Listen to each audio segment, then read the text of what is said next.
ఒక movie block buster అయ్యిందంటే అదే తరహా కథ, స్క్రీన్ ప్లే, ఫార్ములా ఫాలో అవుతారు మిగతా దర్శకులు.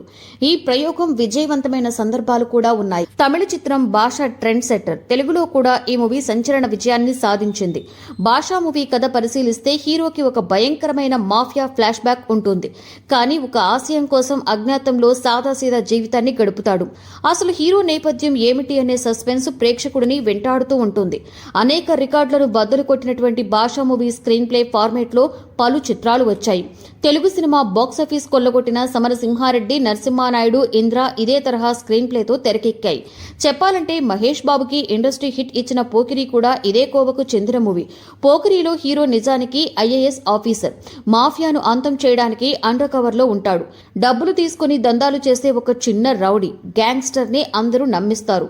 అయితే సమరసింహారెడ్డి, ఇంద్ర సినిమాల వలె కాకుండా దర్శకుడు పూరి జగన్నాథ్ తన మార్కు ట్రీట్మెంట్ ఇచ్చారు.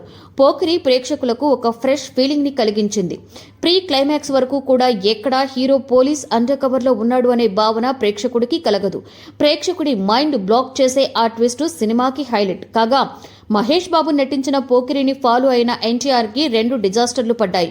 పూరి జగన్నాథ్ శిష్యుడైన మెహర్ రమేష్ ఎన్టీఆర్ తో కంత్రి, శక్తి వంటి సినిమాలు చేశారు. ఈ 2 చిత్రాలపై పోకిరి మూవీ ప్రభావం చాలా ఎక్కువగా ఉంటుంది. కంత్రి మూవీలో పోకిరి తరహా mafia backdrop hero characterisation మనం చూడవచ్చు. ఇక శక్తి మూవీలో ఎన్టీఆర్ ని టూరిస్ట్ గైడ్ గా పరిచయం చేస్తాడు. కట్ చేస్తే అతడు సీక్రెట్ ఏజెంట్ అని ఇంటర్వెల్ బ్లాక్ లో రివీల్ చేస్తాడు. కానీ పోకిరి మాదిరి ఈ చిత్రాలు హిట్ కాలేదు. కంట్రీ వంటి అట్టర్ ఫ్లాప్ ఇచ్చినప్పటికీ కూడా మెహర్ రమేష్ ని ఎన్టీఆర్ మరోసారి నమ్మాడు. ఇక శక్తి మూవీని భారీ బడ్జెట్ తో నిర్మించిన ప్రొడ్యూసర్ అశ్విని దత్ కూడా నిండా మునిగిపోయాడు. ఆ మూవీతో వచ్చిన నష్టాలకు ఆయన కొన్నాళ్లు సినిమాలే చేయలేదు. అంతెందుకు, పోకిరి వలన దర్శకుడు పూరి జగన్నాథ్ కూడా నష్టపోయారు. పూరి జగన్నాథ్ అనంతరం తెరకెక్కిన ప్రతి సినిమాలో కూడా పోకిరి సినిమా ఛాయలు ఉండేవి. పోకిరి హ్యాంగ్ ఓవర్ ఆయన్ని వదలలేదు. దాంతో పూరి జగన్నాథ్ కి చాలా ఫ్లాప్లు కూడా పడ్డాయి. పూరి జగన్నాథ్ నుండి పోకిరి రేంజ్ హిట్ మరలా రాలేదన్న విమర్శల నేపథ్యంలో ఒక 3 ఏళ్ల తర్వాత పూరి జగన్నాథ్ ఆ చిత్రాన్ని ప్రసాద్ ల్యాబ్స్ లో వేసుకుని చూశారట. అసలు నేను ఏం తీశానని పరీక్షించుకున్నారట.